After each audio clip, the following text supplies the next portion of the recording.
Thank you, Sister Priscilla, for your wishes.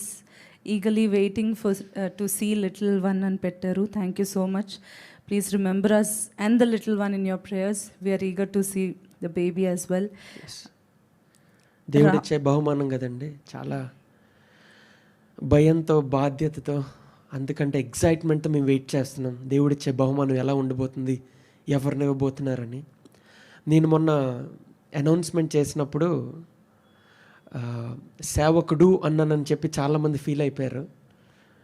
నేను reply ఇచ్చేదానికంటే ఎవరో కామెంట్లో రిప్లై, ఎవరైతే మమ్మల్ని సేవకుడు అని అడుగుతున్నారు ఎందుకని అడిగినప్పుడు ఒక అతను రిప్లై పెట్టారు. ఆయన ఏమంటున్నారంటే, వాళ్ళు పెళ్ళి జరుగుతున్నప్పుడు అక్కడ వచ్చిన దైవజనులందరూ వాళ్ళ ప్రవచనాత్మకంగా ప్రార్థనాపూర్వకంగా దేవుడు ఆశీర్వాదం, ఇస్సాకు లాంటి కుమారుడిని ఇస్తాడు, ఇస్సాకు వంటి సేవకుడిని ఇస్తాడు అని అందరూ అన్ని ప్రవచనాలు చెప్పారు కదా దైవజనులు. అంత గొప్ప దైవజనులు దేవుని నోటి మాట వినకుండానే, దేవుని ఆత్మ లేకుండానే చెప్తారా? Simple question. వాళ్ళు చెప్పిన మాట, దేవుడిచ్చిన మాట విశ్వాసం బట్టి నేను అన్నాను, కానీ నాకు కొడుకే కావాలి అని నేను ఎప్పుడూ అడగలేదండి. I'm happy with any one.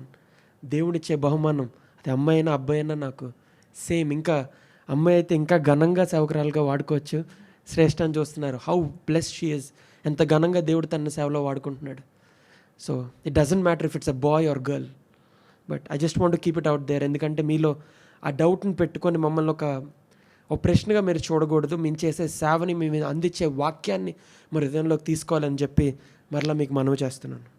ఇంకా మనం మాట్లాడుతుండగా